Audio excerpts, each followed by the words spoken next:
ಕೆಲವೇ ಕ್ಷಣಗಳಲ್ಲಿ ಮೈಸೂರು ಲೋಕಾಯುಕ್ತ ಪೊಲೀಸರು ಎಫ್ಐಆರ್ ಅನ್ನು ದಾಖಲು ಮಾಡಲಿದ್ದಾರೆ.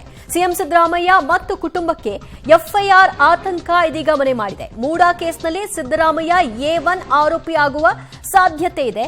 ಸಿಎಂ ಪತ್ನಿ ಪಾರ್ವತಿ ಅವರನ್ನ A2 ಮತ್ತು ಅವರ ಬಾಮೈದ ಮಲ್ಲಿಕಾರ್ಜುನ್ ಅವರನ್ನ A3 ಯನ್ನಾಗಿ ಮಾಡುವಂತಹ ಸಾಧ್ಯತೆ ಇದೆ.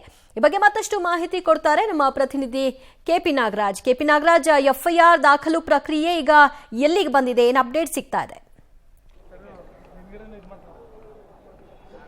ದಿವ್ಯ, ಈಗಾಗಲೇ ಎಫ್ಐಆರ್ ದಾಖಲು ಪ್ರಕ್ರಿಯೆ ಬಹುತೇಕ ಮುಕ್ತಾಯ ಹಂತಕ್ಕೆ ಬಂದಿದೆ. ಯಾಕೆಂದರೆ ಸುದೀರ್ಘವಾದಂತಹ ಎಫ್ಐಆರ್ ಅನ್ನು ಖುದ್ದು ಲೋಕಾಯುಕ್ತ SP ಅವರೇ ಕೂತು ಈ ಎಫ್ಐಆರ್ ಅನ್ನು ಬರೆಸ್ತಾ ಇದ್ದಾರೆ. ಏನು ಜನಪ್ರತಿನಿಧಿ ನ್ಯಾಯಾಲಯ ನೀಡಿದ ಆದೇಶ, ಆ ಆದೇಶದ ಅನ್ವಯದಂತೆಯೇ ಎಲ್ಲ ಸೆಕ್ಷನ್ಗಳ ಅಡಿಯಲ್ಲಿ ಈಗ ಎಫ್ಐಆರ್ ದಾಖಲಾಗ್ತಾ ಇರುವಂಥದ್ದು. ಎಫ್ಐಆರ್ ಅನ್ನುವಂಥದ್ದು ಬಹಳ ಸೂಕ್ಷ್ಮವಾದಂತಹ ಕೇಸ್ ಇದು. ಹಾಗಾಗಿನೇ ಖುದ್ದು ಲೋಕಾಯುಕ್ತ SP ಅವರೇ ಕೂತು ಈ ಎಫ್ಐಆರ್ ಅನ್ನು ಬರೆಸ್ತಾ ಇದ್ದಾರೆ. ನಮಗೆ ಸಿಗ್ತಾ ಇರುವಂತಹ ಮಾಹಿತಿಗಳ ಪ್ರಕಾರವಾಗಿ ಏನು ಕೋರ್ಟ್ನ ಡೈರೆಕ್ಷನ್ನ ರೀತಿ ಇದೆಯೋ ಅದೇ ರೀತಿಯಾದಂತಹ ಪ್ರಕ್ರಿಯೆ ಕೂಡ ಈಗ ಸಾಗ್ತಾ ಇದೆ. ಮತ್ತು ಎಷ್ಟು ಸೆಕ್ಷನ್ಗಳ ಅಡಿಯಲ್ಲಿ ಕೇಸನ್ನು ದಾಖಲು ಮಾಡಬೇಕು ಅನ್ನುವಂಥದ್ದನ್ನು ತಿಳಿಸಿದರೂ ಆ ಎಲ್ಲ ಸೆಕ್ಷನ್ಗಳು ಕೂಡ ಎಫ್ಐಆರ್ನಲ್ಲಿ ದಾಖಲಾಗ್ತಾ ಇದೆ. ಪ್ರಮುಖವಾಗಿ ಇಡೀ ಪ್ರಕರಣದಲ್ಲಿ CM ಸಿದ್ದರಾಮಯ್ಯನವರು A1 ಆಗ್ತಾ ಇದ್ದಾರೆ.